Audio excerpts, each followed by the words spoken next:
welcome to the Deep Dive. Today we're going to get into a really specific viewpoint on 9/11. Our main source here is an audio recording from Major General Albert Newton Stubblebine III, U.S. Army, retired of course. And his background is pretty key to understanding where he's coming from. We're talking 32 years in the military. He ended up overseeing the Army's strategic intelligence forces worldwide. So analysis, threat assessment, that was his world. Exactly. And this recording, it really maps out how his thinking on 9/11 changed over time. On the day itself, he was actually in Hawaii for a conference. Right. And he talks about getting this phone call super early in the morning from a former officer telling him basically the U.S. is at war. His first reaction was disbelief. Yeah, like, what are you talking about? Then he turns on the TV and sees the towers falling. He describes it as just pure shock. And his intelligence brain kicked in immediately. His first thought was, okay, this info had to be in the system somewhere. It must have been missed, you know, or maybe misinterpreted. So initially, he's thinking along the lines of, well, a terrorist attack from outside the U.S. The official story, more or less. Pretty much. But then things started to shift for him. Yeah, the recording talks about this turning point. It wasn't like a light switch moment, more gradual. It started with questions his wife was asking, apparently. And then his own really close look at that photo of the Pentagon damage. And you can hear he talks about his fundamental trust in the government. It was a real struggle for him to even consider other possibilities. Well, yeah, that makes sense. Someone that high up, career, military intelligence, you'd expect a deep loyalty. Questioning the official line, for him, that would have been a huge deal, a real internal conflict. Okay, so let's unpack that Pentagon photograph bit.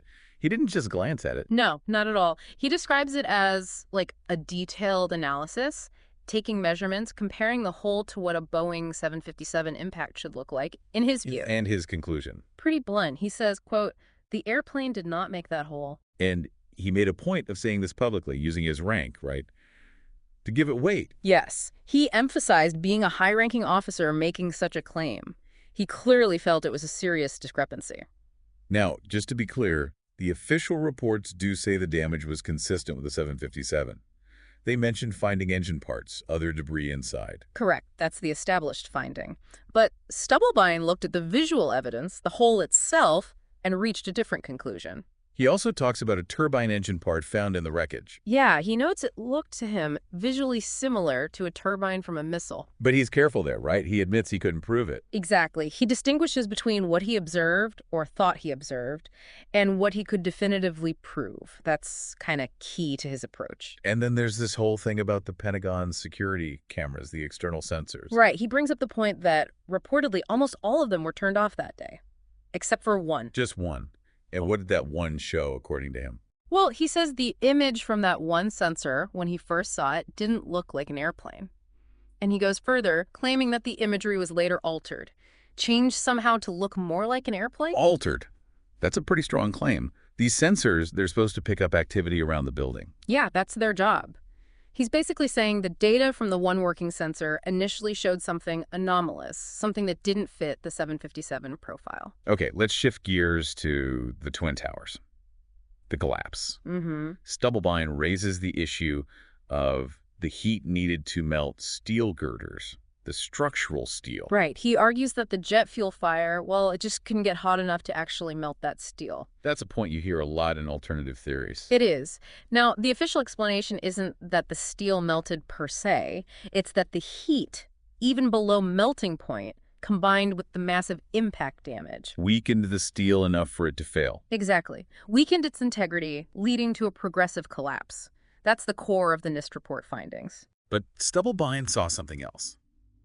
He talks about those puffs of smoke. Yes, the little explosions or ejections seen coming out of the sides of the towers floor by floor as they came down. How did he interpret those? For him, those puffs were evidence. Evidence of controlled demolition, like small charges going off sequentially to bring the building down cleanly. Which is totally different from the official explanation. Totally. The official view is that those puffs were just air and debris being violently pushed out as each floor pancaked down onto the one below it. So like compressed air blowing out windows and dust. Essentially, yeah.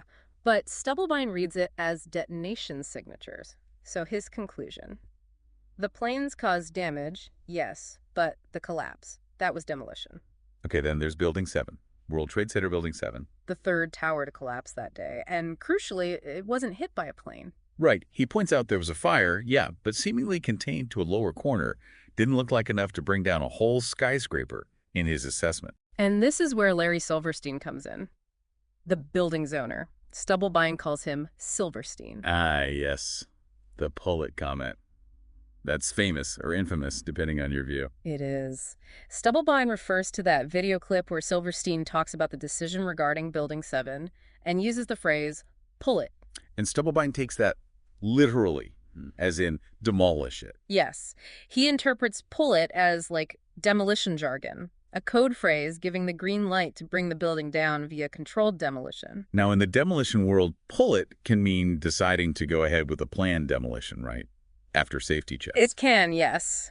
But Stubblebine's interpretation is more direct. He thinks it was an order to detonate charges. He also mentioned some other stuff about Building 7, things he'd heard. Yeah, he brings up some unverified points, like he'd heard the building had recently been reinsured specifically against damage from things like plane strikes. And something about database systems being shut down nearby. Right. But it's really important here, he prefaces this as stuff he heard. It's not presented as confirmed fact within the recording itself. Good distinction. The pull it comment is on video. We know that exists. The other stuff, less clear, at least from this source. Absolutely. It's vital to separate his analysis based on his expertise from secondhand information he's relaying. Okay, let's broaden out.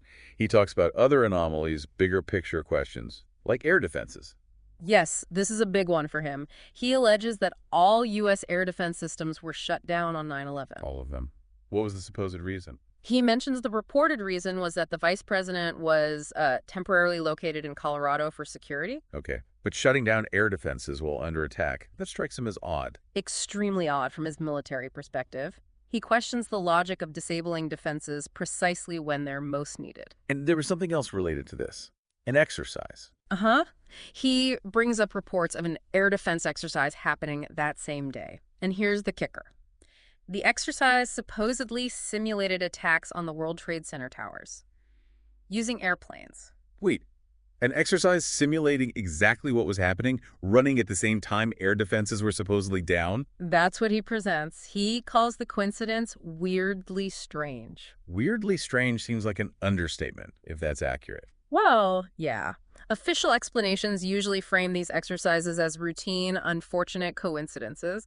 But someone like Stubblebine, with his background, Sees it differently. He sees potential connections, maybe coordination. he definitely views the timing and nature of it all with deep suspicion. It's another dot, as he calls it. Right, the dots. He uses that analogy for intelligence work, doesn't he? He does, collecting pieces of information, the dots, and then trying to connect them to see the bigger picture. So connecting his dots, the Pentagon hole, the tower collapses, Building 7, the air defense situation, the exercise, what picture did he see? His conclusion was stark. The story told in the media, the official narrative, wasn't the real story. It just didn't add up for him. Too many inconsistencies between the official line and what he believed the evidence showed. Exactly. The dots just didn't connect to form that picture. They formed something else. And he talks about how this affected him personally, Yeah. right? His whole belief system. Yeah, quite profoundly. Mhm. He describes moving from this place of, deep-seated trust in the government, his government, to seriously questioning what actually happened that day. That's a huge shift for anyone, let alone a retired major general. Absolutely. It suggests how strongly he felt about his analysis, that it led him to fundamentally reevaluate things he'd believed in for decades. So it boils down to these massive questions he's left with. Pretty much. Who was the real enemy? Who planned it all, and why? Were the hijackers the terrorists in Arab clothing, as he puts it, the whole story? Or was there involvement somehow from people inside the U.S. government, maybe even the White House? Those are the explosive questions his perspective leads to, challenging the very foundation of the accepted 9/11 narrative. Okay, so let's try and wrap up this deep dive into Major General Stubblebine's view. He fundamentally questions the physical evidence at the Pentagon, the reasons for the Twin Towers collapses, and especially the collapse of Building 7. Yeah, his core points are Pentagon damage doesn't fit a 757. The towers in Building 7 look like controlled demolition, not fire-induced collapse. Plus, these really troubling anomalies around air defense being down and that simultaneous, weirdly specific exercise. And it's crucial, again, to frame this properly. This is his analysis, his interpretation, drawing heavily on his military intelligence background. Absolutely. It stands in marked contrast to the official investigations and the narrative most people know. So we've explored his perspectives, these points of contention he raised. Which leaves us, and you listening, with something to think about.